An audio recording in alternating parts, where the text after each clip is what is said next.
In 1338, a remote trading village in Central Asia buried over 100 of its own, each grave marked by the word Pestilence, nearly a decade before the Black Death ravaged Europe. For centuries, the true origin of history's deadliest pandemic was lost in speculation. Forgotten bones in a Russian archive and a single engraved stone are about to change everything science thought it knew. How did a silent outbreak here become a global catastrophe? And what did ancient DNA finally reveal that no one else could see? High in the mountains of Central Asia, where the Tian Shan peaks cast long shadows over the plains, a small graveyard sits almost forgotten beside the northern shore of Lake Issyk-Kul.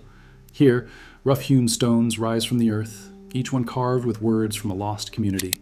The inscriptions, etched in ancient Syriac, speak with quiet finality, names, dates, and on far too many, a single word: pestilence. In the years 1338 and 1339, the rhythm of burial changed. Instead of a trickle, the dead came in waves. 118 lives ended in just 2 years, their graves crowding the soil. One stone stands out. It bears the name San Mak, and the chilling line that reads, "This is the tomb of the believer San Mak. He died of pestilence." These stones are more than markers. They are silent witnesses, recording a tragedy that unfolded nearly a decade before the Black Death swept into Europe. Archaeologists working in the summer of 1886 carefully documented the site, noting the dates and the cause of death. With reverence, they gathered bones and teeth, packing them for a journey across continents. The remains of Kara-Djigach, sealed in crates and catalogued in Russian archives, would wait more than a century for science to catch up to the questions written in stone. Philip Slavin, a medieval historian at the University of Stirling, pored over old excavation records from Kara-Djigach while tracing the economic aftershocks of the Black Death. Among the yellowed pages and faded maps, one detail refused to be ignored. The mortality spike was not a trickle but a flood. 118 deaths were recorded in just 2 years, all in a remote trading post that had once thrived on Silk Road commerce. Many gravestones named the cause pestilence, repeatedly, a pattern too sharp to dismiss as coincidence. Slavin charted the dates, mapped the graves, and compared them to regional histories. The numbers stood out starkly against the slow rhythm of previous decades. He was convinced this was the beginning of something far larger, but conviction alone would not satisfy the scientific world. Without direct evidence, the story would remain speculation.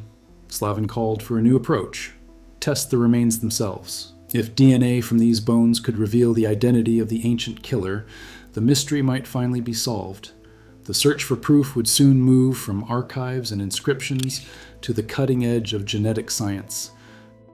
To solve the mystery of the Black Death's beginnings, geneticists set out to build a family tree for the plague bacterium on a scale never attempted before.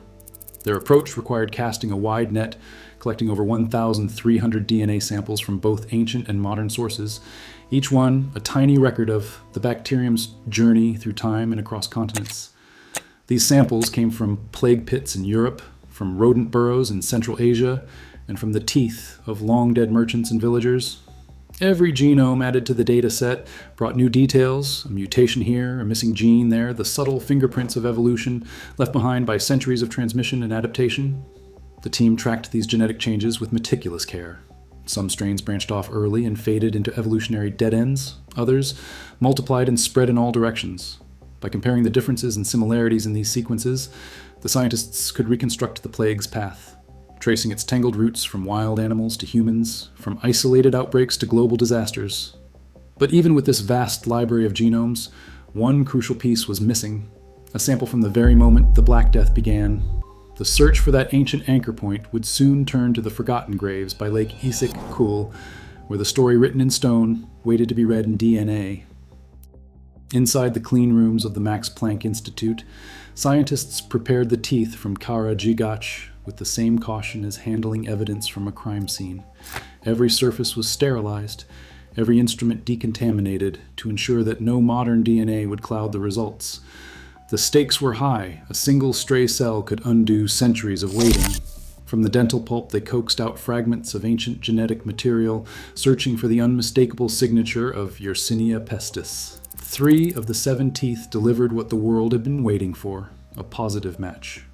But discovery alone was not enough. The team scrutinized the DNA for telltale signs of age, short broken fragments, and chemical scars left by centuries underground. These damage patterns proved the DNA was genuinely ancient evidence, not a modern contaminant. With the sequences in hand, the scientists compared them to their global database of over 1,300 plague genomes. The result was immediate and decisive. The Kyrgyzstan strain sat at the very root of the family tree, positioned precisely at the branching point where, in 1338, the plague exploded into 4 major lineages. This was the ancestral genome, the mother strain that would give rise to the Black Death in Europe and all its deadly descendants. European genomes from plague pits already showed 1 or 2 mutations beyond this node, confirming that the pandemic did not begin in the West. The answer was now written in code as clearly as it had once been carved in stone. For the first time, science could point to a single place, a single year, and a single genetic fingerprint as the origin of the deadliest pandemic in recorded history. The Tian Shan Mountains cradle a landscape where wild rodents have carried plague for thousands of years. Here, marmots, great gerbils, and voles thrive in burrows scattered across the grasslands, their populations rising and falling with the rhythm of the seasons. In the years leading up to 1338, the climate in this region shifted. Unusually warm and wet springs brought a flush of fresh vegetation, fueling a boom in rodent numbers. More rodents meant more fleas, and with them, more opportunities for Yersinia pestis to circulate. The bacterium found a perfect host in these wild animals, quietly multiplying in their bloodstreams while fleas hopped from one to the next. When rodent populations soared, the disease experienced spillover into new territory. A single marmot caught for its fur or meat could become the bridge, its fleas latching onto a human or a domesticated animal, carrying the deadly bacteria into the heart of a community. In this remote corner of Central Asia, the stage was set for a microscopic killer to leap from animals to people, igniting a chain reaction that would soon reach far beyond the mountains. Trade was the lifeblood of Kara-Djigach, and the evidence lies buried with its dead.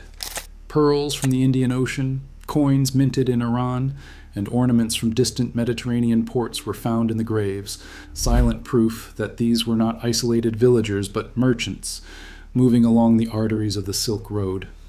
Their journeys connected them to markets and cities across continents, but also exposed them to invisible threats. Camel caravans, heavy with textiles and spices, also carried stowaways, black rats and the fleas that fed on them.